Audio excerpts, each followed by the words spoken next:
para definir un proceso electoral debe ser, realizarse una serie de actos ordenados. Estos actos deben estar normados. El proceso electoral puede contar con fases, tal como lo cuenta nuestro proceso electoral guatemalteco.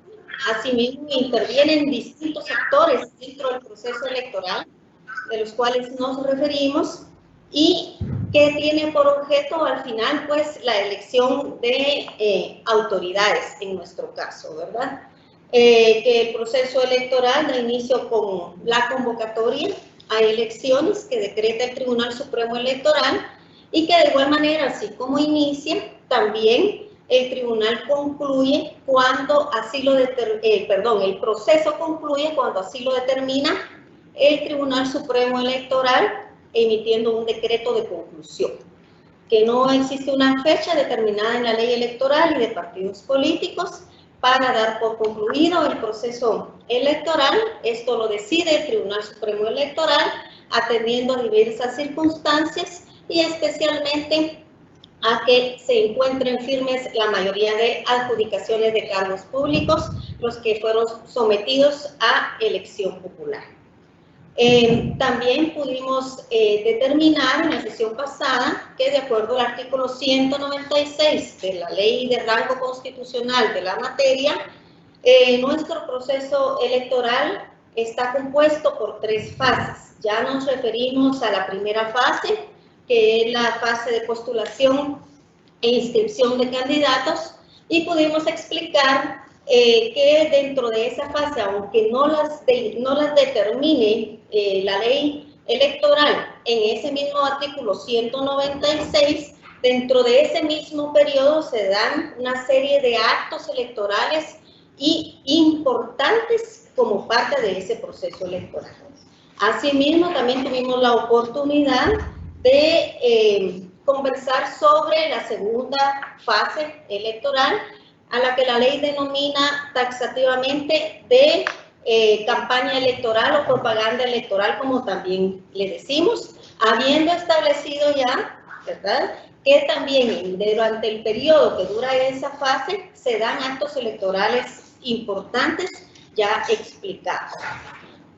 Consecuentemente, por el orden de los temas y el lógico que nos establece la ley electoral y de partidos políticos, hoy corresponde explicar lo que es la tercera fase del proceso electoral y otros aspectos importantes relacionados con el proceso electoral.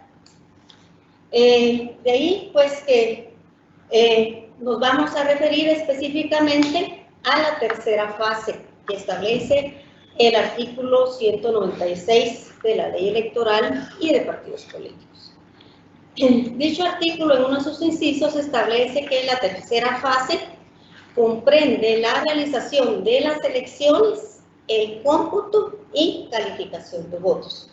Si nos damos cuenta, quienes ya tienen experiencia en su participación o en elaborar en algunos procesos electorales, esta fase realmente se refiere al día de las elecciones.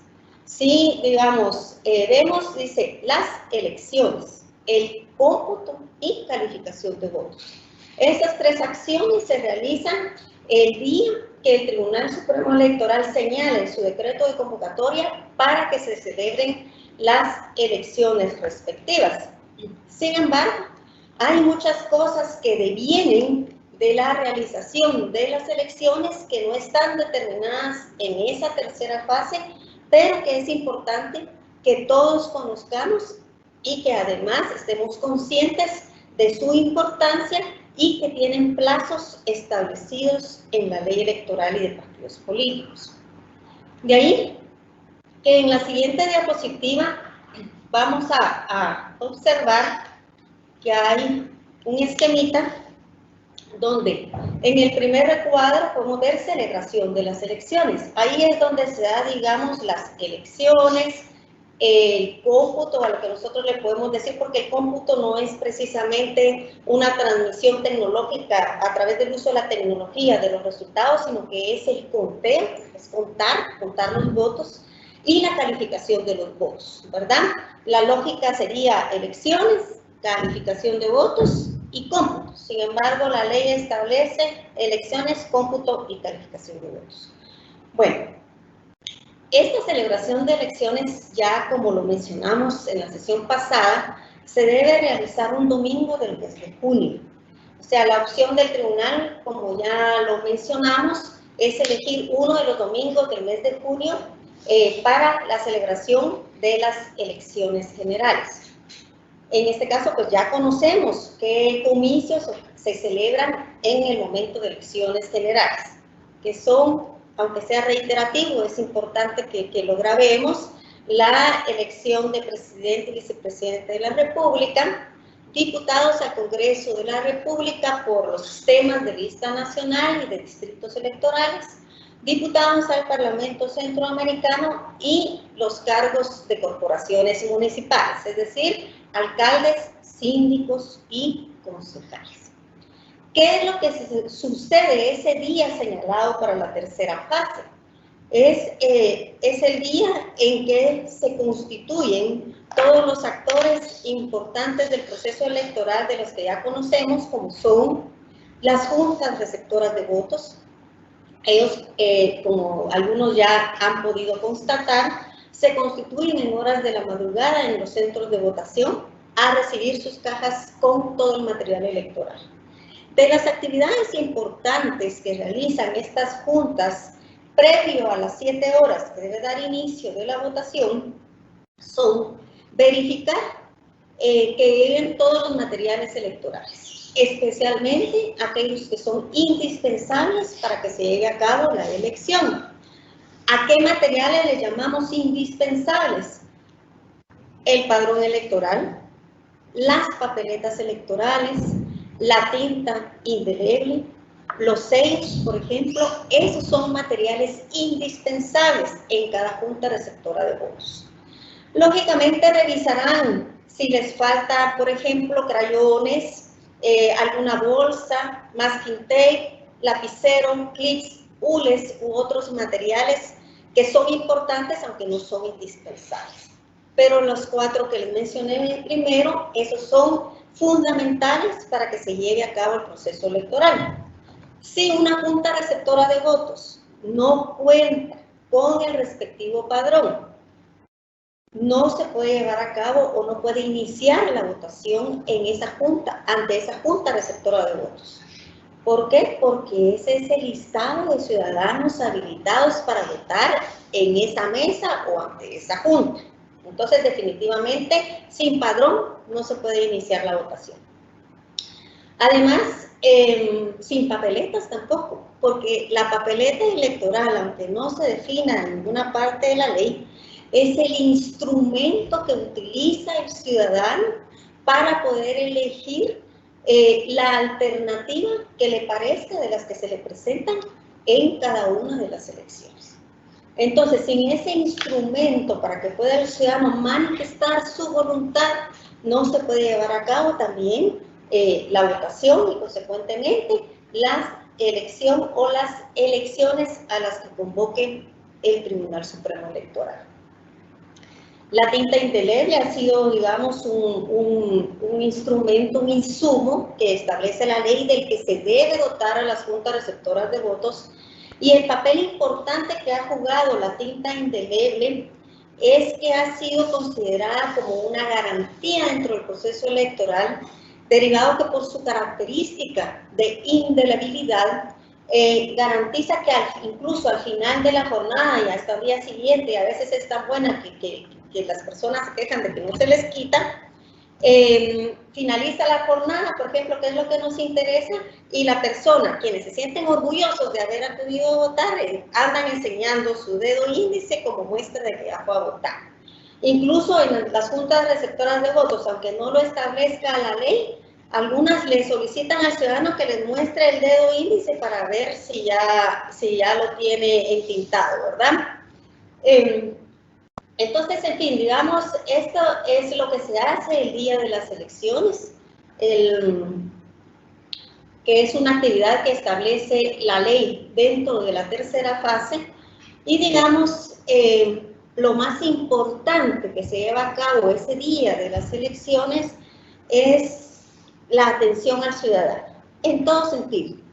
Desde que llega ante la Junta Receptora de Votos, se presenta ante sus integrantes, muestra su documento personal de identificación, que como todos sabemos es el único documento que debe presentarse para poder ejercer el sufragio, pero no basta solo presentar el DPI, sino además debe aparecer en el padrón que tiene la Junta Receptora de Votos en la mesa que se le asignó.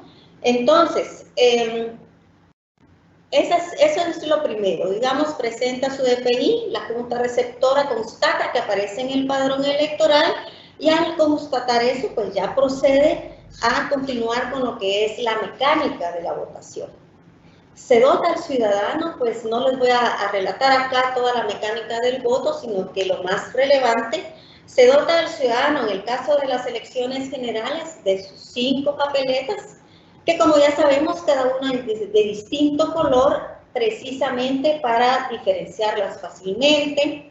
El ciudadano ya está identificado con un color determinado para las distintas clases de elecciones, entonces ya no fácilmente se va a confundir de que está votando por una determinada organización política para una organización y que si no era en esa elección, sino que el color de las papeletas también se ha pensado en ese sentido, de que el ciudadano ya está identificado con los colores. Por ejemplo, para presidente y vicepresidente se ha utilizado la blanca, ¿verdad? Se me confunden las dos ahorita, me perdonan, de diputados por lista nacional, pero que es la verde, la celeste para diputados por el sistema de distritos electorales, la amarilla para diputados al Parlamento Centroamericano y la rosada se ha utilizado para la elección de corporaciones municipales. Entonces eso facilita la identificación con la elección de qué se trata. Es responsabilidad de la Junta verificar y velar porque el ciudadano se coloque debidamente en el dispositivo electoral o el atril electoral, ejercer su voto con la debida secretividad. El Tribunal Supremo Electoral, a través de sus órganos electorales temporales, debe garantizar que se cumpla con ese principio de secretividad del voto. Entonces, digamos, esa también es una función de control y por eso la Junta también siempre cuenta con el apoyo de un alguacil o un inspector, así lo define la ley también. Entonces, lógicamente, es parte de las elecciones que el ciudadano regrese una vez marcada su papeleta o una vez ejercido su derecho de voto, porque puede ser que no la marque, de eso vamos a hablar después, y a depositar su papeleta ya o su voto, porque cuando regresa ya no es papeleta, cuando regresa ya es su voto, ¿verdad? El ciudadano lleva papeletas al atril o al dispositivo electoral, pero el ciudadano regresa con sus votos y los deposita en la urna. Entonces, son términos que debemos manejar y que debemos diferenciar claramente, porque así es.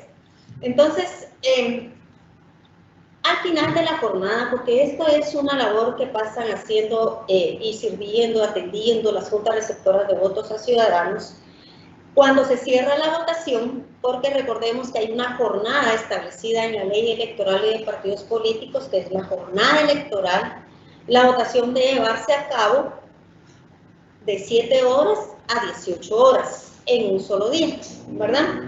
Y recordemos que para el ejercicio del voto también de los guatemaltecos que ejercen ese derecho en el extranjero, también es la misma jornada, solo que se adoptan disposiciones especiales, a efecto de que los horarios puedan ser favorables y casar acá con nuestro día electoral, derivado que la elección para las votaciones en el extranjero también deben llevarse a cabo el mismo día en que las elecciones se celebran en el territorio nacional.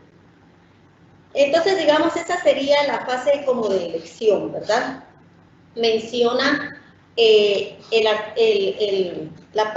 párrafo, el inciso del artículo leído anteriormente, que también en la tercera fase se lleva a cabo la calificación de votos, ¿verdad? Cerrada la votación, a las 18 horas del día señalado para la celebración de elecciones, entonces ya las juntas receptoras de votos en presencia de los fiscales de mesa, les decimos, fiscales de juntas receptoras de votos o fiscales de mesa. En realidad, estos dos términos se han usado como sinónimos y a veces son más entendibles, no precisamente los que establece la ley, sino que los que comúnmente se mencionan, como por ejemplo, dicen mesa receptora, pues está bien, o fiscales de mesa, aunque realmente sea junta receptora de votos y mesa electoral, ¿verdad? Entonces, llegado el momento en que se cierra la votación y en presencia de los señores fiscales, esto no se nos debe olvidar porque, digamos, los fiscales de juntas receptoras de votos tienen un papel muy importante que realizar el día de las elecciones. Realmente, como les mencionaba, son garantía del proceso electoral, todo el tema de la fiscalización y los fiscales designados. Y existen momentos en que los fiscales deben actuar. Por ejemplo, hay un acto muy importante que deben realizar los fiscales de mesa, si así lo estiman procedente, como es el tema de las impugnaciones. Recordemos, pueden impugnar votantes y pueden impugnar votos. De ese tema se les dará una pequeña explicación en una próxima sesión en forma detallada en relación a las impugnaciones que se pueden hacer ante la Junta Receptora de Votos el día de las elecciones. Pero dense cuenta que de todo lo que he estado hablando desde que inicié la exposición, todo eso se realiza el día de las elecciones, ¿verdad?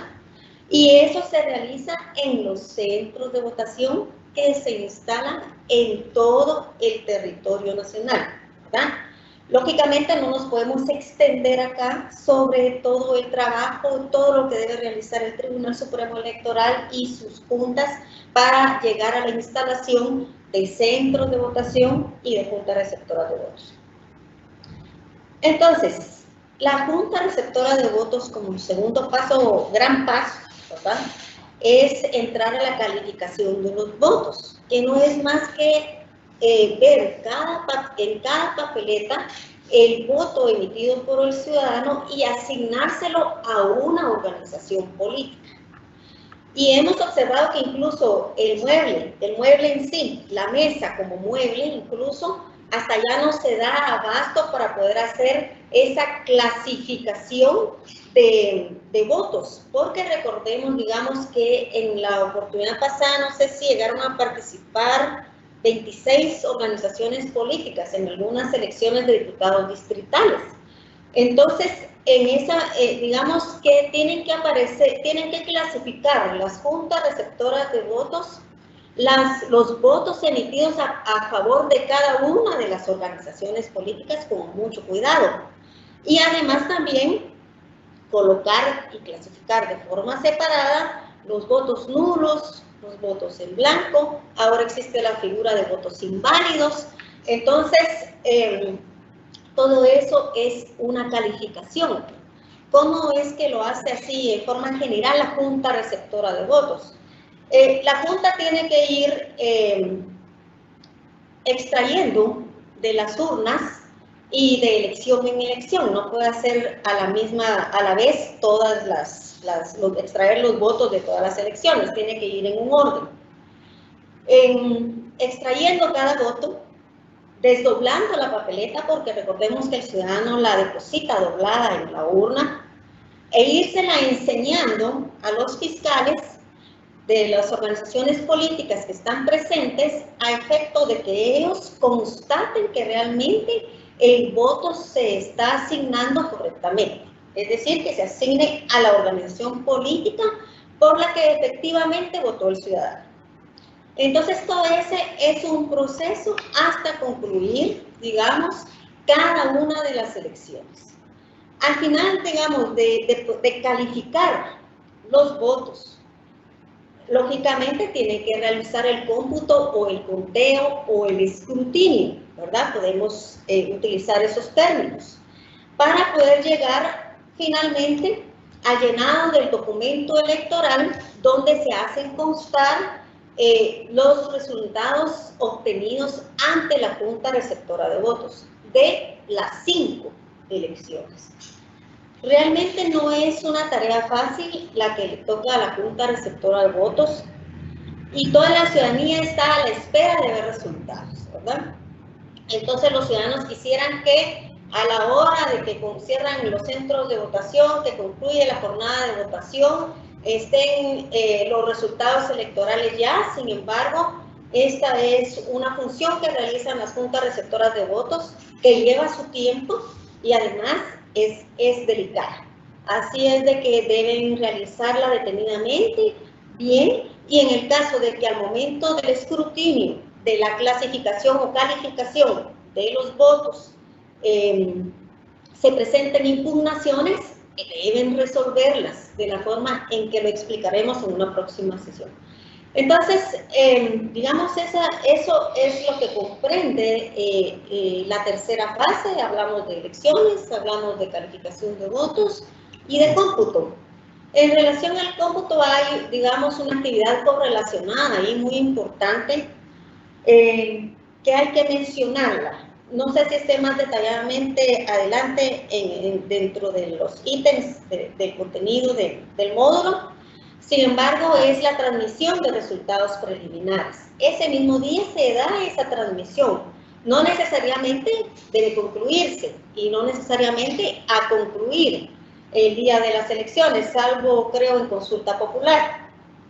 Pero, digamos, ese día da inicio esa transmisión de resultados preliminares. Es muy importante que todos los que laboramos en la institución sepamos, estemos conscientes y podamos explicar cuando se nos pregunta sobre el tema qué lo que el tribunal hace o transmite ese día son resultados preliminares, o también se lo podemos decir provisionales, ¿ya? No son los resultados oficiales, ¿verdad? Entonces el tribunal se hace para mantener informada a la ciudadanía. Y sobre todo la ansiedad siempre es conocer cuáles son los resultados o cuál es la tendencia en la elección de presidente y vicepresidente de la República. Por eso es que es importante recalcar, digamos, en la información que manejemos, en lo que podamos sugerir a las juntas, y se ha incluido en los instructivos y en las capacitaciones que se dan, que escruten primero y hagan constar los resultados de la elección de presidente y vicepresidente y que lo trasladen inmediatamente, para efectos de que se vaya trasladando esa información, que es la más esperada por la ciudadanía, lo más pronto posible. También se ha sugerido, ¿verdad?, de que la última sea la de alcalde y corporaciones municipales, por cualquier tipo de conflictividad que se pueda dar por inconformidad en resultados. Entonces ya se tendrían los resultados de las otras elecciones. La mecánica que se realiza una vez que las juntas receptoras de votos ya llenan, ya hacen constar, más bien dicho, en el documento al que hemos identificado como documento número 4, acta final de cierre de escrutinios, los resultados obtenidos de la elección ante la junta receptora de votos, es la certificación final de cierre de escrutinios, y ese documento se debe entregar, la copia que corresponde a la dirección de informática se debe entregar al operador informático que esté para el efecto en el centro de votación. Ya con esto, pues ya la dirección de informática realiza su logística de transmisión preliminar de resultados. Digamos, estos son aspectos, no son todos los aspectos, sin embargo, son los más importantes que podemos mencionar en relación a la tercera fase, que es de celebración de las elecciones, ¿verdad? Ahora, como consecuencia de esta fase, digamos, se dan otros actos que también atañen al proceso electoral, porque recordemos que estamos dentro del proceso electoral, no hemos concluido el proceso electoral. El hecho de que se desarrollen las elecciones no significa la conclusión del proceso, ¿verdad? Ya dijimos, la comunicación, pueden ver en el segundo cuadro cómo es que se hace la comunicación de resultados, que lo hacen las juntas receptoras de votos a través de la entrega de la copia del acta respectiva al operador informático. De ahí viene otro acto trascendental que está a cargo de las juntas electorales departamentales, que es consecuencia de esas elecciones, ¿verdad? De la realización de esas elecciones. De acuerdo a lo que establece el artículo 238 de la Ley Electoral y de Partidos Políticos, dentro de los 5 días siguientes a que se lleven a cabo las elecciones, deben realizarse las respectivas audiencias de revisión, de escrutinios. ¿En qué consiste esto? Pues bueno, las juntas electorales departamentales, así como lo indica la ley, deben señalar día, día y hora para llevar a cabo o celebrar la audiencia de revisión de escrutinios. Explicado de forma general, esto lo deben informar al Tribunal Supremo Electoral vía Secretaría General. Deben convocar a los fiscales departamentales de las organizaciones políticas para que estén presentes en esa audiencia de revisión. Conforman un cuerpo de revisores a efecto de que un revisor específico revise si existe algún voto impugnado que deba ser revisado en la audiencia de revisión de escrutinios. Aquí hay algo muy importante y lo voy a indicar aunque sea reiterativo en otra sesión. Solo hay un momento oportuno, uno nada más, para que los fiscales o que una organización política pueda impugnar un voto. Y es el momento en que se lleva a cabo el escrutinio el día de las elecciones. Ese momento en que la Junta Receptora de Votos está calificando y asignando los votos a las organizaciones políticas o calificándolos como nulos, blancos o inválidos, ese es el momento en que los fiscales de mesa pueden impugnar un voto. Si un fiscal de mesa no impugna un voto en ese momento del escrutinio, la organización política ya no puede impugnarlo en ningún otro momento, ni siquiera en la audiencia de revisión. De acuerdo a lo que establece la Ley Electoral y de Partidos Políticos, y los invito a leer el 238, 239 y 240 para ver lo que establece sobre la audiencia de revisión, solo se pueden ratificar los votos impugnados. Es decir, si un voto fue impugnado por su fiscal de mesa, yo, fiscal departamental de esa organización política, puedo ratificar esa impugnación. ¿Y cuál es el efecto? Que ese voto sea revisado. Y si efectivamente el revisor, ante los fiscales y ante la Junta Departamental, establece que efectivamente el voto fue mal asignado, entonces puede modificar el resultado dado por la Junta Receptora de Votos. Eso, digamos, es lo que principalmente se realiza en la audiencia de revisión, ¿verdad? Ahora, un fiscal, yo fiscal departamental, no puedo pretender, o lo puedo hacer, pero me van a decir que no, ¿verdad? Tal como procedería. Si yo, fiscal departamental, quiero impugnar un voto, ya precluyó, decimos nosotros jurídicamente, su oportunidad para hacerlo. Se le pasó la oportunidad. Solo hay un momento, de acuerdo a la ley, en que se puede impugnar. Entonces, esto es importantísimo saberlo, porque no puede llegar una organización política, como ha sucedido, que quieren impugnar todos los votos el día de la audiencia de revisión.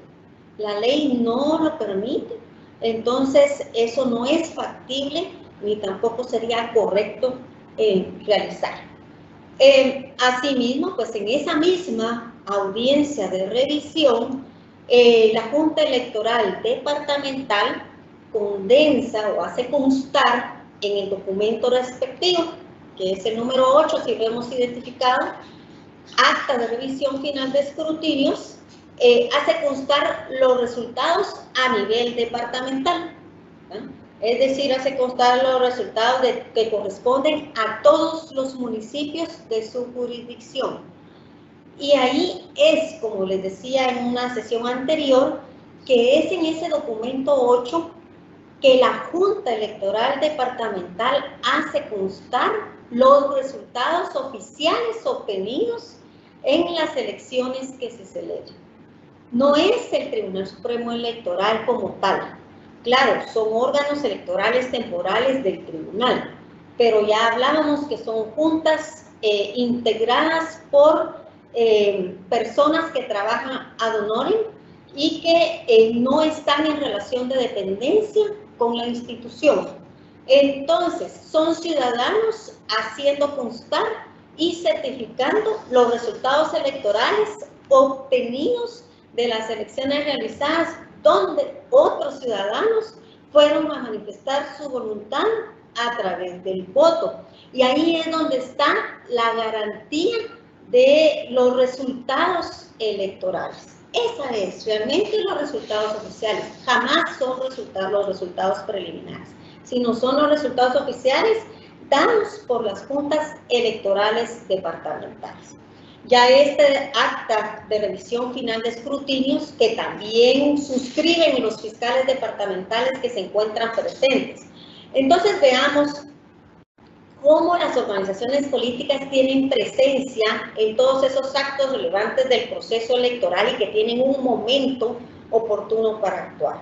Los fiscales de mesa, los fiscales municipales, los departamentales y los nacionales. Cada uno en su respectiva competencia.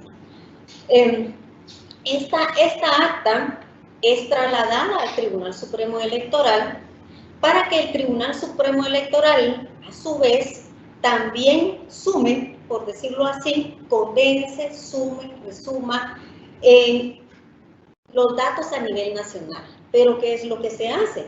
Se toman los datos dados por las juntas electorales departamentales. No es el tribunal el que los da, el tribunal lo resume. ¿Para qué? ¿Para qué? Primero hay que dar resultados a nivel nacional. Segundo, porque al tribunal le corresponden ciertas adjudicaciones, como lo vamos a ver más adelante. Entonces, para hacer esos cálculos, tienen que condensar todos los resultados a nivel nacional. Entonces, digamos, es muy importante ese acto que realizan las juntas electorales departamentales en relación a la audiencia de revisión de escrutinios, consecuencia de los 3 actos que se realizan el día de las elecciones, que comprende la tercera fase, ¿verdad? Ahora bien, recordemos que se dan casos en que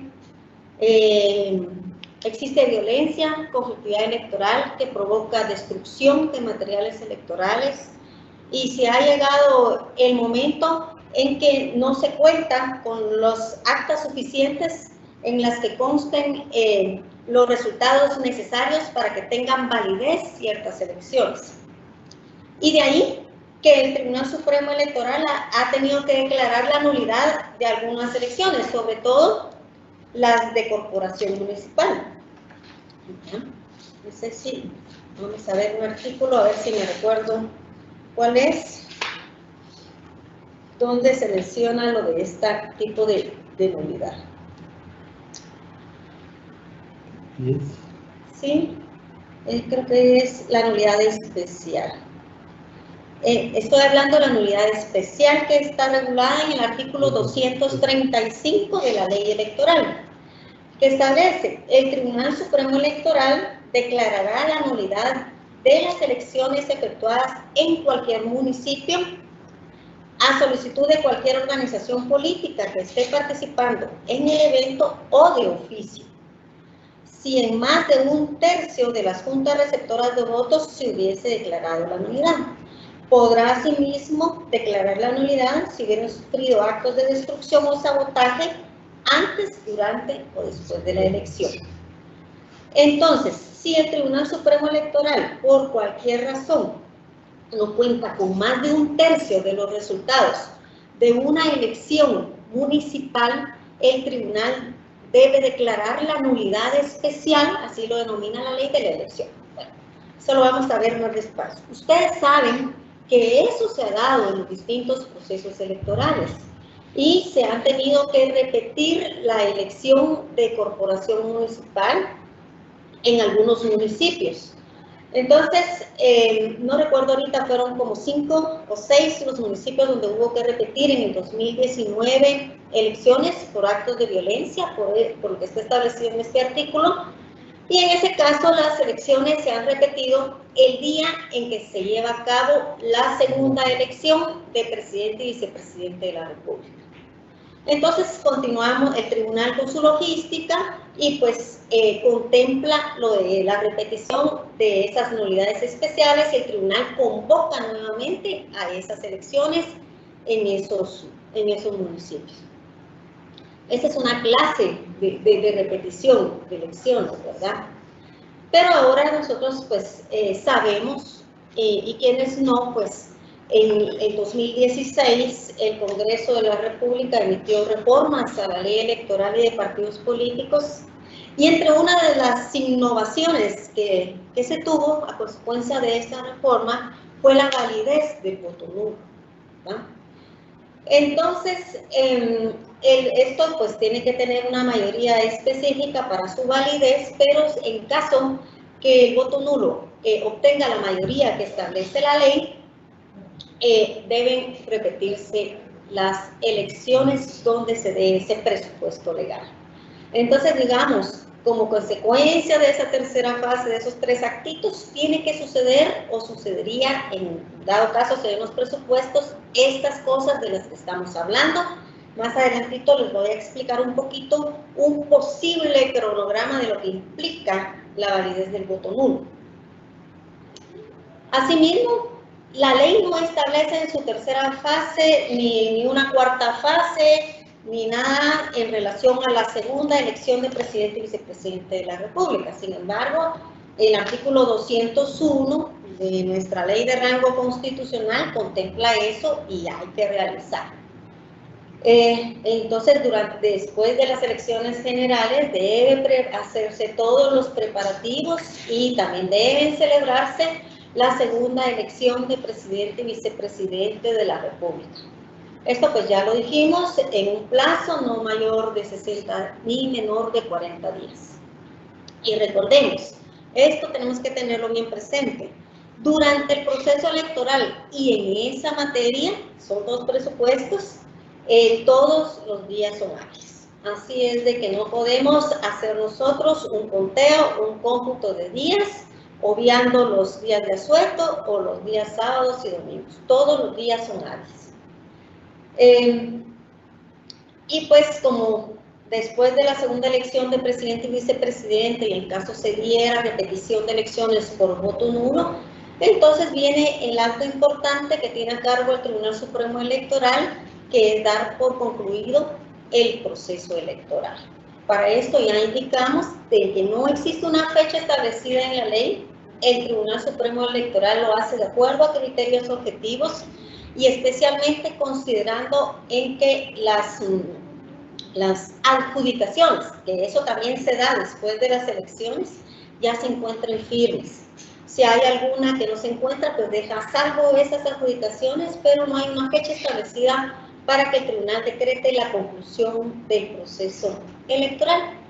Y hay un artículo también importante que es el artículo 245 de la ley, que se refiere a la divulgación de resultados. Si se recuerdan, ya se mencionó que lo que se transmite el día de lo que se da el día de las elecciones generales son resultados preliminares. Ya sabemos de dónde surgen los resultados oficiales de las distintas elecciones.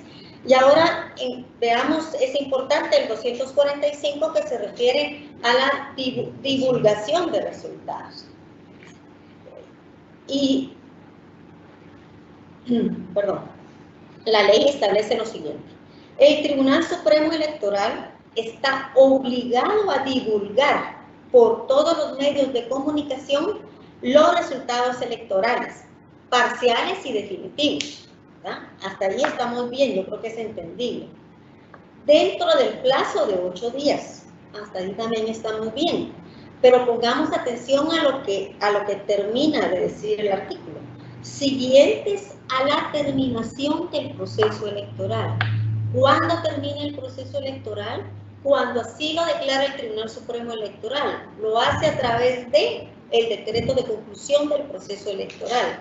Es decir, la obligación que establece el 245 de divulgar los resultados definitivos especialmente es dentro de los 8 días siguientes a la terminación del proceso electoral, ¿verdad? No a la realización de elecciones. Entonces, digamos, son cositas, son temitas que creo que debemos tener claro todos. Yo creo que es muy importante poder tener claro todos estos aspectos. Ahora bien, digamos, ahí daríamos nosotros acá por concluida la explicación de las fases del proceso electoral. Sin embargo, seguimos con este caso del voto nulo.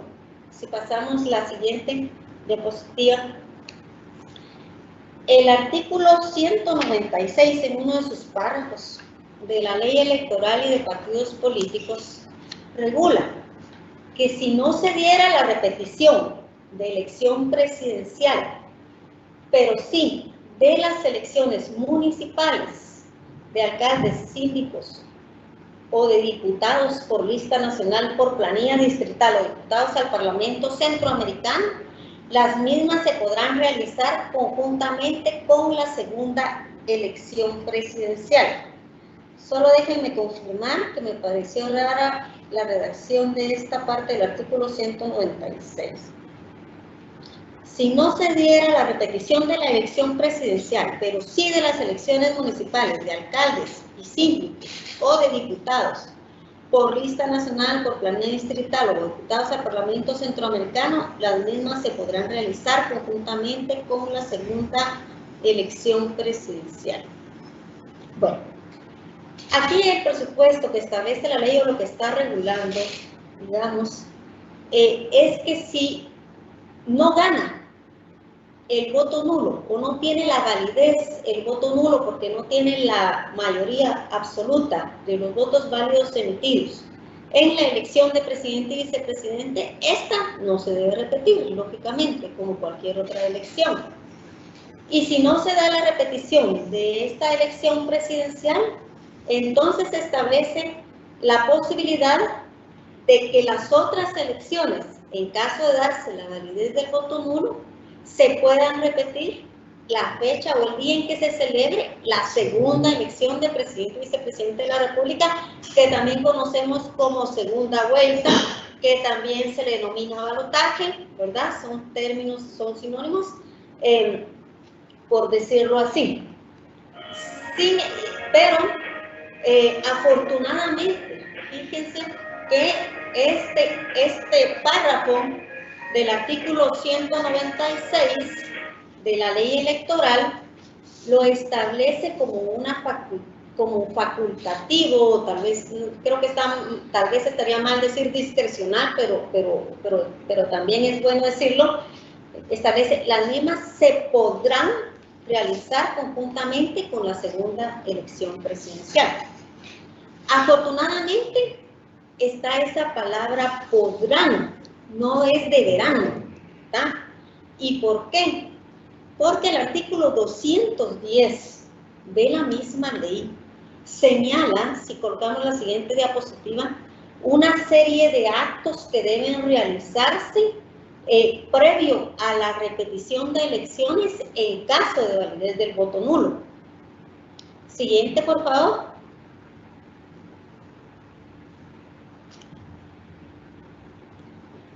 Le vamos a dar lectura.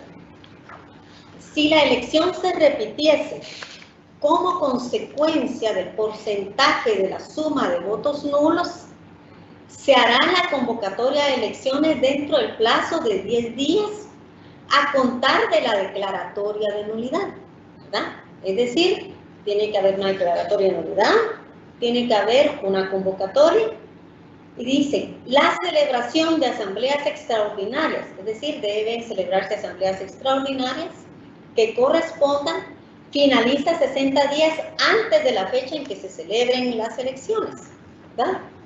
Los 30 días siguientes para inscripción de candidatos y las elecciones se efectuarán un domingo del mes de octubre del mismo año. Entonces, por eso les decía, afortunadamente, el artículo 196 establece que si no se repite por validez de voto nulo la elección de presidente y vicepresidente, las otras que debieran repetirse por esa causa podrían realizarse en segunda vuelta. Sin embargo, si ponemos atención a los plazos de los actos que está regulando aquí el artículo 200 de la ley, no daría tiempo a su realización. Realmente este es por decirlo de alguna manera, un mini proceso electoral dentro de un proceso electoral, o si lo queremos llamar de otra manera, una segunda o tercera vuelta electoral, dependiendo del orden en que se dé, ¿verdad? Así es de que realmente es un poquito complejo este tema del voto nulo, y aunado a ello, aunado a que deben realizarse asambleas extraordinarias, nuevamente el tema de la postulación de candidatos y su inscripción, aunado a ello resulta que no hay obligatoriedad para las organizaciones políticas de postular nuevos candidatos. Y no lo digo, no lo estamos diciendo nosotros acá, de la lectura del artículo 203 bis se desprende. Yo de veras sí esperaría, y como me gustaría verlos sentaditos en su lugar, consultando la ley electoral y de partidos políticos, y más me gustaría poder tenerlos presentes y hacer un intercambio de ideas. El 203 bis establece, si en los sistemas de votación los votos sumados en alguno de dichos sistemas fueren más de la mitad de los votos válidamente emitidos, el Tribunal Supremo Electoral acordará y declarará. Es decir, aquí está la diferencia entre el podrán, que les explicaba, ¿verdad?, que es discrecional, le da la facultad al tribunal de decidir, y este que es imperativo, ¿verdad? Dice acordará y declarará en única instancia la nulidad de las elecciones en donde corresponda, y se repetirán estas por única vez. Esto es importante, solo una vez pueden repetirse. No puede ser el caso que se dé la ganancia del voto nulo. Ahora, ¿qué sucede si en repetición, ya? Y no se los voy a resolver, solo les dejo la inquietud porque ni siquiera estoy en la capacidad de resolverlo y creo que ninguno de nosotros se atrevería en este momento, pero es una cuestión de análisis.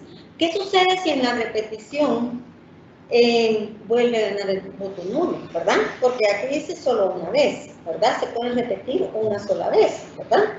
Pero no hay nada regulado. ¿Qué sucede si otra vez el voto nulo obtiene la mayoría absoluta, ¿verdad? Entonces son temas bien interesantes que lógicamente le corresponderían a la autoridad electoral resolverlo en dado caso se pudiera dar, ¿verdad? O se diera en su momento oportuno. Pues en este caso dice, debiendo los partidos políticos y en su caso los comités cívicos electorales postular candidatos a los cargos públicos correspondientes. Para el efecto se procederá en lo aplicable de acuerdo con el artículo 10 de esta ley, que es el que tenemos en pantalla. Sin embargo, llama la atención esto de que las organizaciones políticas, dice, deben, sí deben, ¿verdad? Tampoco es optativo para ellos no postular, deben postular candidatos a los cargos públicos correspondientes, pero en ninguna parte del artículo ni otra norma de la ley establece que deban postular nuevos candidatos. Entonces, podría darse el caso que postulen los mismos candidatos, ¿verdad? Pero esto, digamos, escapa del tribunal, eso es lo que está establecido en la ley electoral y de partidos políticos, pero da lugar al análisis entonces de que qué eficacia tiene el darle validez al voto nulo, digamos, si no se tendría ningún cambio en la papeleta electoral, ¿verdad? Porque podría darse el caso que en caso de una repetición por voto nulo, en la repetición le estemos presentando a los ciudadanos la misma papeleta con las mismas alternativas de candidatos. Entonces, son temas de análisis. Esto más que todo, pues a mí me gusta mucho esta gráfica que fue la primera que elaboramos en la dirección en relación al voto nulo. Sin embargo, cada vez vamos tratando de analizar un poco más y vamos encontrando todas estas cosas que hoy les estamos compartiendo, que son aspectos importantes y que sé que también les preocupa a ustedes como delegados y subdelegados en la función que realizan de revisión de expedientes, ¿verdad? Y de inscripción de candidatos que les corresponden de acuerdo a la ley electoral y partidos políticos, y no digamos al Departamento de Organizaciones Políticas y el Registro de Ciudadanos, que en definitiva les toca resolver estos temas, ¿verdad? Entonces acá les presentamos un ejemplo de un cronograma que podría darse en la siguiente diapositiva en caso de repetición de elección como consecuencia de validez del voto nulo. Nos ubicamos acá más que todo en el 2019 porque digamos ahí son fechas ciertas que conocemos de cuándo se realizaron las elecciones especialmente y nos permite hacer una estimación de fechas. Y allí fue cuando establecimos que lo más probable en caso de darse repeticiones de voto nulo sería tener que realizarlas en octubre, por lo que les manifestaba que no da el tiempo para poder realizar todos los actos que establece el 210 entre la primera y segunda vuelta electoral. Recordemos que en junio se celebraron las elecciones en el 2019. Cuando se realizan las elecciones, ahora ya sabemos que se deben llevar a cabo audiencias de revisión, solo llevamos 5 días que establece la ley. Las juntas deben llevarse un tiempo para poder trasladar estas actas de revisión final de escrutinios al Tribunal Supremo Electoral, el tribunal condensarlos, conocer aquellos casos de los que informen las juntas en donde se hubiese dado, digamos, la validez del voto nulo. En esto nosotros estimamos que el tribunal puede tomarse o necesitar por lo menos unos 10 días en lo que llega la información, en lo que se procesa la información, en lo que se determina que hay que declarar la nulidad de una elección con motivo de validez de voto nulo y convocar, ¿verdad? Convocar a elecciones. O sea, el tribunal debe declarar la nulidad y dentro de los 10 días siguientes convocar, ¿verdad?, a elecciones. Luego está que dice que 60 días antes de las elecciones no establece la ley, bueno, las organizaciones políticas tienen 60 días para celebrar asambleas extraordinarias, no es lo que establece la ley. El artículo 210 lo que regula es que 60 días antes de la repetición de las elecciones, ¿verdad?, como consecuencia del voto nulo, deben concluir las asambleas generales extraordinarias. De eso de asambleas generales no sé mucho, pero ahí deben concluir las asambleas generales extraordinarias. Entonces nosotros estimamos que si se hubiese dado un caso de esos o varios casos, esas asambleas debieron concluir el 28 de agosto, ubicándonos en el 2019. Es decir, que estimamos que entre la convocatoria de repetición y la finalización del plazo que establece este artículo 210 para la celebración de asambleas extraordinarias, las organizaciones políticas hubieran tenido 48 días aproximadamente. Luego, establece esa norma que se tiene el plazo de los 30 días para la inscripción de candidatos. Es decir, concluye la celebración de las asambleas y vamos otra vez de nuevo con lo mismo que se hizo para antes de las elecciones generales a la inscripción de candidatos. No entré yo aquí a un análisis profundo, pero me imagino que habría que hacer todo el mismo proceso. No sé, ustedes me dirán o si tienen algo que compartir. Con mucho gusto el espacio está dado, ¿verdad? Porque yo me imagino nuevamente presentando, lógicamente, sus certificaciones de actas de asamblea y toda la documentación de sus candidatos, o no sé cómo tendría que hacerse ese tema. El asunto es que hay 30 días para inscripción de candidatos. Eso tampoco lo establece la ley. El artículo 196 se limitó a 3 fases. Postulación e inscripción de candidatos como primera fase, pero en ningún momento considera que hay otra posible fase de inscripción de candidatos como consecuencia del voto nulo. No está en otra fase. Esta es consecuencia de la validez y la necesaria y obligada repetición, ¿verdad? Entonces ahí sí establecido los 30 días siguientes. Y ese artículo 210 sí establece que la repetición puede realizarse en un domingo del mes de octubre. Entonces aquí sucede lo mismo que con elecciones generales y que el tribunal la facultad que tiene es definir qué domingo del mes de octubre. Lógicamente, para efectos de elecciones, si el registro de ciudadanos tiene el plazo, por ejemplo, como hubiese sucedido en el 2019, hasta el 27 de septiembre para inscribir candidatos, muy posible que el 27 de octubre, que era domingo y el último domingo de octubre, se pudieran haber realizado la repetición de esas elecciones a consecuencia del voto nulo. Y aquí viene, digamos, otra tarea difícil para delegados y subdelegados y para el registro de ciudadanos en el tema de inscripción de candidatos, por el hecho de que debe tratarse de cumplirse con los plazos establecidos en la ley, porque si se atrasa, digamos, nuevamente la inscripción de candidatos, recordemos que hay que imprimir nuevamente papeletas electorales, diseñar e imprimir documentos electorales, que son los que llevan en su contenido los nombres de las organizaciones políticas. Las papeletas llevan los nombres de los candidatos a participar. Entonces es indispensable contar nuevamente con esa información para poder proceder a la impresión de papeletas por repetición de elecciones.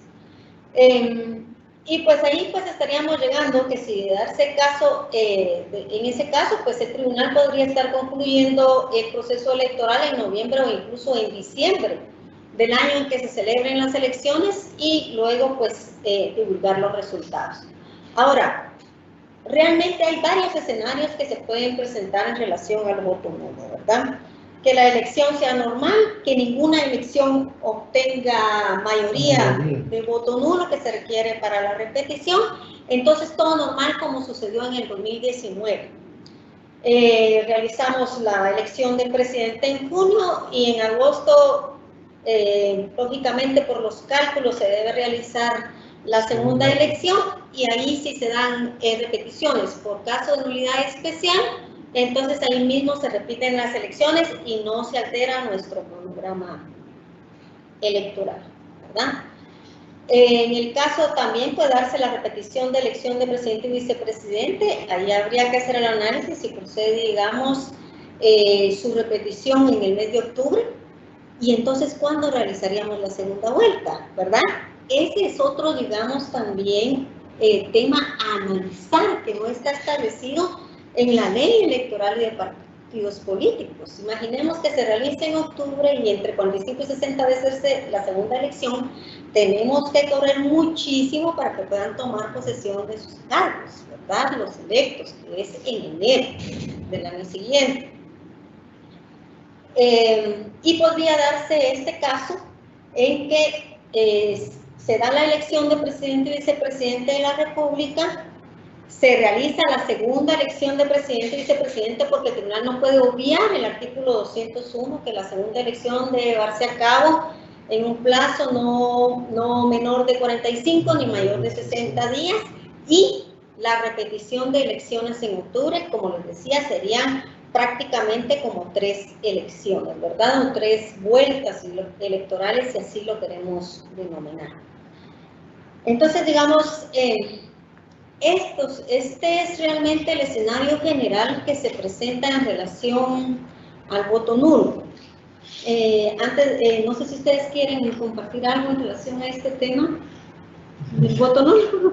Sí, simplemente pues de lo que cuando uno se pone a escudriñar la ley, ve que hay muchas cuestiones que legalmente no están previstas en el caso de suceder. En el caso hipotético, pues uno dice, habría que ver, y es una atribución que en todo caso tendría que asumir y resolver el máximo órgano en materia electoral, ¿verdad? Pero para que nosotros estemos convencidos y estemos sabidos, digamos, de esas lagunas, de esos digamos, limitaciones, si se quiere, desde el punto de vista legal, en el momento de que en determinado momento haya, digamos, prevalecido ese voto nulo.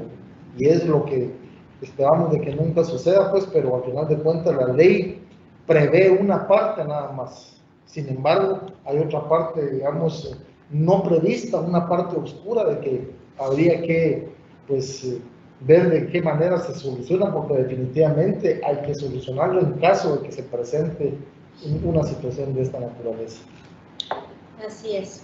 Bueno, entonces digamos, el día de hoy son dos temas importantes los que estamos tratando. Uno, pues que era la conclusión de las fases del proceso, pero más complejo es el tema del voto nulo y por eso solicitamos nosotros a la asesoría de la cátedra que al concluir la explicación de este cronograma pueda darse paso a un espacio de preguntas o comentarios al respecto. Entonces no sé si se accedió a la solicitud. Sí, es que está. Esos 45 días que van a suceder, que quedan. Sí. Es imposible hacer todo esto. Porque hay que expresionar la convocatoria, hay que hacer dentro de esa convocatoria, hay que hacer publicaciones. Es un proceso dentro de un proceso. Eso que yo estoy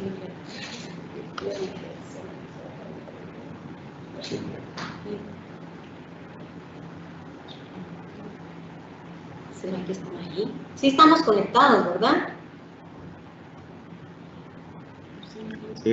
Buenos días.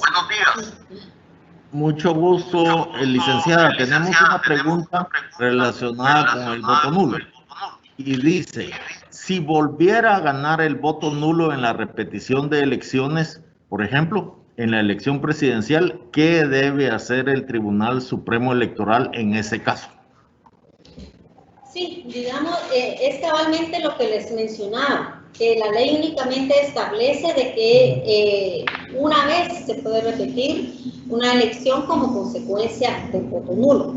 No regula nada en relación a si en una repetición vuelve a ganar, por decirlo así, el voto nulo con la mitad más uno de los votos válidamente emitidos. Esto no lo regula la ley.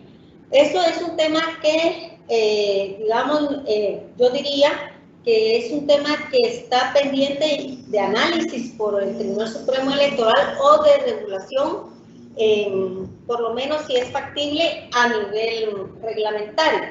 Yo, pues, en mi caso, le encuentro una solución, pero lo ideal es que estos temas, digamos, delicados, estén regulados claramente en una ley de rango constitucional, precisamente por lo importante, por lo trascendental que son las elecciones, ¿verdad?, de cargos públicos.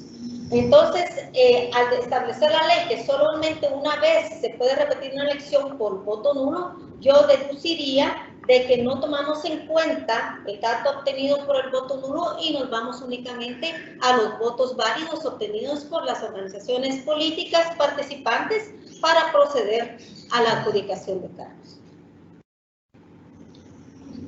¿Verdad?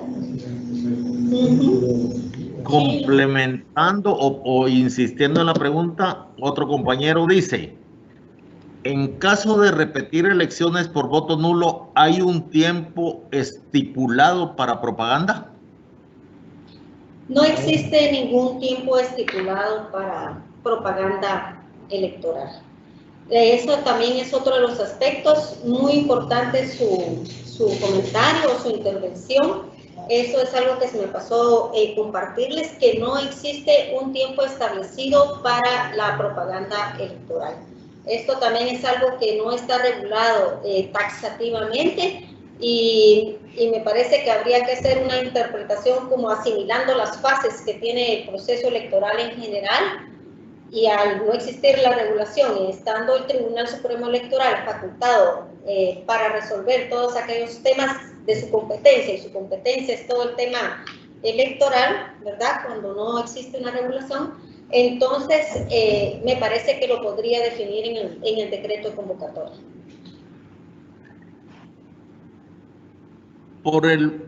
Por el momento son las preguntas referentes al voto nulo, licenciados. Muy bien, gracias.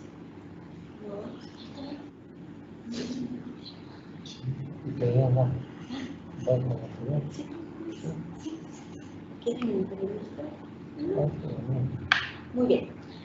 Bueno, entonces, digamos, continuamos con lo que es el siguiente ítem del módulo o tema, subtema, que es los sistemas de calificación del sufragio, ¿verdad? Hemos estado refiriéndonos a lo que es el proceso electoral, sin embargo, también ustedes estarán de acuerdo conmigo que escuchamos mucho también del sistema electoral, ¿verdad? Y existen distintos sistemas electorales, cada país tiene su propio sistema electoral y a nosotros pues nos interesa el sistema electoral guatemalteco. Y lo digo porque yo creo que es importante mencionar de que no todo lo que funciona o que se aplica en un país dentro de su sistema electoral forzosamente va a ser positivo o aplicable en Guatemala. El proceso electoral ya lo tenemos claramente definido, ya sabemos lo que es y resulta que el proceso electoral viene a ser parte de un sistema electoral. Lo voy a explicar en la tercera diapositiva, pero antes quisiera explicar o hacer una diferencia de lo que es el sufragio y el voto, porque tiene relación con el sistema electoral. Hemos venido hablando de elecciones, hemos venido diciendo que los ciudadanos acuden a votar, en fin. Aquí se les presenta las dos definiciones, son legales, son las definiciones contenidas en la ley electoral y de partidos políticos. De acuerdo al artículo 198, el sufragio es el derecho político y constitucional que le asiste a un ciudadano debidamente empadronado de acudir a las urnas a manifestar su voluntad mediante el voto, sea una elección de cargos públicos o una consulta popular. Importante, derecho político y constitucional, ¿verdad? Eso es el sufragio. Ahora el voto, el artículo 12 de nuestra ley de rango constitucional, regula, es un derecho y un deber cívico inherente a la ciudadanía. Es universal, secreto, único, personal y no delegable. Estos principios o estas características del voto es, digamos, es importante tener presente que es responsabilidad del Tribunal Supremo Electoral velar porque se cumplan, velar porque se garanticen o garantizarlas, más bien dicho. Es universal, es decir que, digamos, todos los ciudadanos guatemaltecos tenemos el derecho a ejercer el voto, ¿verdad? Lógicamente, los derechos no son absolutos y existe, digamos, un requisito establecido en la propia ley electoral y de partidos políticos que es estar empadronado para poder votar. Si estoy empadronado, si soy ciudadana, si aparezco en ese listado de habilitados para votar, no se me puede negar el derecho de ejercer el voto, por eso es universal. Y de hecho, pues ya se extendió también por esa misma razón, es parte, digamos, de las corrientes internacionales, el poder extender el derecho a sus connacionales en el extranjero. Y pues Guatemala ya inició con la elección de presidente y vicepresidente. Es secreto. Esto lo que significa pues es que nadie, ninguna persona ajena puede obligar a alguien a que quiera estar presente para conocer por qué oferta política vota u obligarlo a decirle por quién votó, por ejemplo. Pero básicamente lo necesario es que se cuente con el dispositivo, el atril electoral, a efectos de que la persona no sea presionada y que en secreto o con la debida secretividad pueda votar.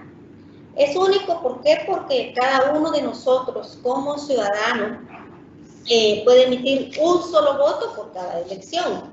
Yo no puedo llegar a una junta receptora de votos y pedir que me den 2 o 3 papeletas de la misma elección para poder yo votar 3 veces, ¿verdad? Entonces es único.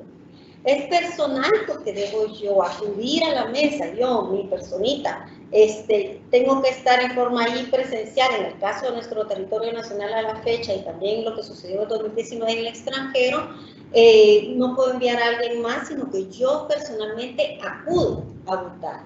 Y no delegable tiene esa relación. Yo no puedo hacer una notita dirigida a la Junta Receptora de Votos número tal, indicándole que delego a tal persona para que mi representación vote, ¿verdad? Entonces, no es delegable el voto.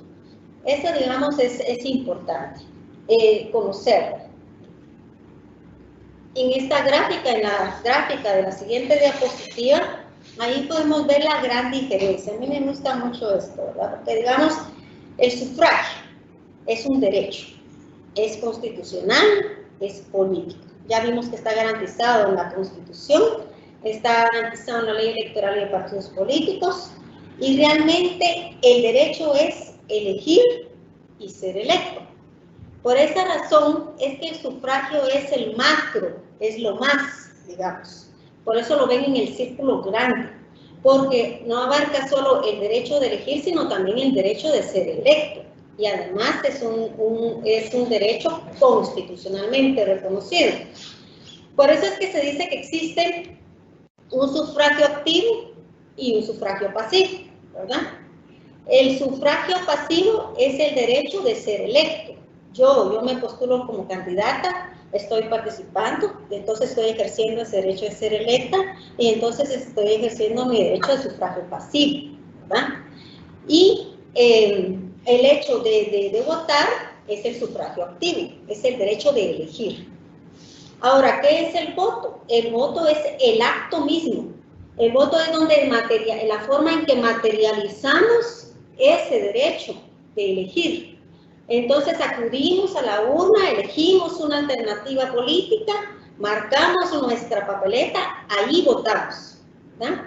Entonces es un efecto, ¿verdad?, del sufragio, pero es la materialización del derecho de elegir, el voto, a través de acudir a las urnas y elegir mi alternativa en la papeleta electoral y depositarlo como corresponde. Eso es. ¿Por qué la importancia, digamos, de señalarlo? Porque tiene relación con lo que nos vamos a referir ahorita a los sistemas electorales de calificación de sufragio. Entonces es necesario que sepamos qué es el sufragio y que el sufragio también se utiliza por la misma ley en algunas partes como que fuera un sinónimo de voto. Entonces, para que no nos cause confusión, pero nosotros ya tenemos en nuestro haber el hecho de que el sufragio es el derecho de elegir y ser electo, el voto es la materialización de ese derecho, ¿verdad?, de elegir. Si pasamos a la siguiente diapositiva. Les mencionaba al inicio de este subtema que el proceso electoral es parte de lo que es un sistema electoral. El sistema electoral comprende la normativa jurídica, las autoridades, los órganos electorales, el proceso electoral en sí. Es decir, si tenemos el proceso electoral o lo asimilamos a la gráfica de la diapositiva pasada, diríamos que el sistema electoral es el círculo grande y el proceso electoral es un círculo que está dentro de ese sistema electoral, ¿verdad?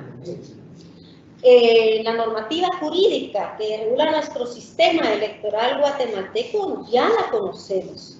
Ya establecimos que hay normas constitucionales contenidas en la propia Constitución Política de la República de Guatemala, que contamos con una ley electoral y de partidos políticos de rango constitucional, un reglamento, ¿verdad?, de esa misma ley, y diversidad de reglamentos relacionados con el tema electoral. Esa es nuestra normativa jurídica que integra nuestro sistema electoral. Están las autoridades también, de las que ya conocemos, que son los magistrados titulares y suplentes, los órganos electorales, ya sabemos cuáles son los órganos permanentes y temporales, el proceso electoral al que nos estamos refiriendo y es el tema que nos ocupa en este módulo. En fin, ese es un sistema y, por qué no decirlo también, digamos, todo el tema de funcionamiento de las organizaciones políticas. Todo esto es un sistema electoral. Pero dentro del sistema electoral hay otros sistemas, digamos, en sentido estricto. El sistema electoral que les acabo de definir es en sentido amplio. Ahora, en sentido estricto, hay sistemas electorales de calificación de sufragio. Pero ¿cuál es la intención de que existan, o el efecto de que existan regulados estos sistemas de calificación de sufragio? Es el hecho de que su objeto es realizar los cálculos para la adjudicación de cargos o adjudicación de escaños, le denomina la ley también. Entonces, ¿cuáles son esos sistemas? ¿Cuáles son esos procedimientos que deben realizarse? ¿Cómo se realizan esos cálculos para poder establecer a qué candidatos y de qué organizaciones políticas se le deben adjudicar los distintos cargos? ¿Cómo determinamos nosotros a quién le corresponde adjudicar el cargo de alcalde, de síndico, de concejal? ¿Cómo se determina a quién le corresponde del cargo de presidente y vicepresidente y a los cargos de diputados? Entonces, la ley contempla la fórmula legal, por decirlo de otra manera, para poder establecer las adjudicaciones. Porque a esto también, además de sistema o sistemas electorales, también se le denomina fórmulas electorales. Entonces, podemos nosotros constatar que el artículo 200 de la Ley Electoral y de Partidos Políticos regula claramente tres sistemas electorales: el sistema de mayoría absoluta, el sistema de mayoría relativa y el sistema de representación proporcional de minorías.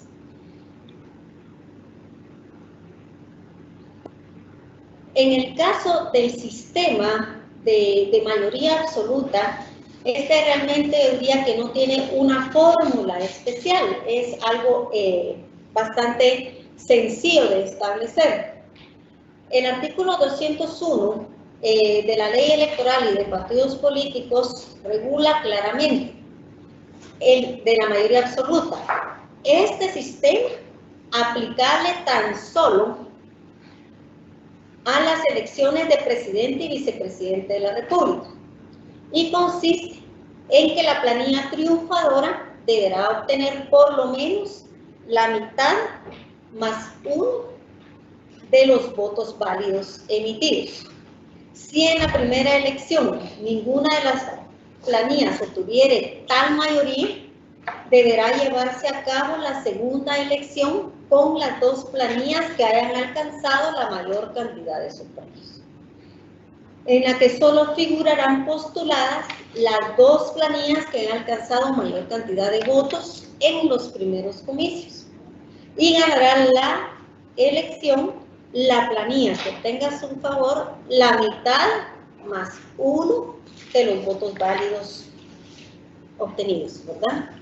Entonces, realmente la mayoría absoluta, como lo pueden ver en la pequeña gráfica insertada en la diapositiva, no es nada más que la mitad más uno de los votos válidos. Quien obtenga un voto más de la mitad de los votos válidos gana la elección. Y de acuerdo a la Ley Electoral y de Partidos Políticos, según este artículo 201, este tipo de mayoría se aplica únicamente, porque así lo establece, dice solo. Sin embargo, ya no es solo, ya lo vamos a ver en la elección de presidente y vicepresidente. estoy segura que durante los procesos electorales que ha organizado el Tribunal Supremo Electoral, ninguna organización política ha obtenido para la elección de presidente y vicepresidente la mayoría absoluta en elecciones generales. Por lo tanto, ha tenido que celebrarse siempre la segunda elección de presidente y vicepresidente de la República, en las que lógicamente,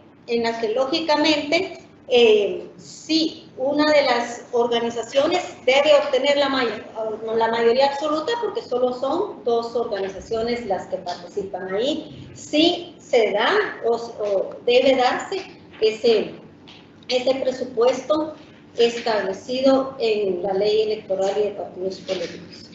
Ahora, bien, ¿por qué les decía que ya no es tan solo las elecciones de presidente y vicepresidente de la República, verdad? Porque, coloquemos la siguiente diapositiva, porque como ya lo hemos venido diciendo, ahora también esta mayoría está regulada para lo de la validez del voto nulo, ¿verdad? Efectos de la mayoría absoluta de votos nulos, establece el 203. Si en los sistemas de votación los votos nulos sumados en alguno de dichos sistemas fueren más de la mitad de los votos nulos válidamente emitidos, el Tribunal Supremo Electoral acordará y declarará en única instancia la nulidad de las votaciones, en donde corresponde, y se repetirán estas por única vez. Digamos, a lo que queremos enfatizar acá es de que en este artículo está también regulada la mayoría absoluta, ¿verdad? Aunque, digamos, el efecto no es la adjudicación de cargos, sino la repetición de elecciones, pero sí está establecido el sistema de mayoría absoluta para el caso de validez del voto nulo. Entonces, digamos, este sistema de mayoría absoluta no es complejo, es sencillo, mitad más 1 de votos válidos gana la elección, mitad más 1 de votos válidamente emitidos, repetición de elecciones. Sistema de mayoría relativa. De conformidad con el sistema, con lo establecido en el artículo 202 de la Ley Electoral y de Partidos Políticos, el sistema de mayoría relativa es aplicable a las elecciones municipales de alcaldes y síndicos, obteniendo la elección en su totalidad la planilla que haya alcanzado el mayor número de votos válidos. En este caso, pues realmente la mayoría relativa también se denomina mayoría simple o mayoría pura, ¿verdad? Porque es simple mayoría. La alternativa que obtenga más votos, sin importar la diferencia de votos entre una u otra organización, si es muy poca o es mucha, gana la elección quien obtenga más votos. Por eso es que se le denomina también mayoría simple o mayoría pura. Por ejemplo, digamos, tenemos un cuadrito ahí muy sencillo en la siguiente diapositiva. Si en la elección de corporación municipal de determinado municipio los resultados obtenidos fueran los que se indican en la tabla, como pueden observar ustedes, vemos que la cantidad mayor es 2.420, ¿verdad? Es decir, que en este caso los cargos de alcalde y síndicos tendrían que ser adjudicados a aquellos que fueron postulados por la organización política C. Aquí sí es bien importante recalcar que esta mayoría regulada en la ley, la relativa, simple o pura, esta es aplicable solo para alcaldes y síndicos. Es por eso que, digamos, ellos se postulan como en una planilla, van juntos el alcalde y sus síndicos. El mismo destino, digamos, tienen el alcalde y los síndicos, ya sea 2 o 3, dependiendo de cuántos se deban elegir. Si gana el alcalde, va junto con sus síndicos, ¿verdad? Entonces, esa es la mayoría simple o pura. Tribunal Supremo Electoral, garantía de la voluntad popular.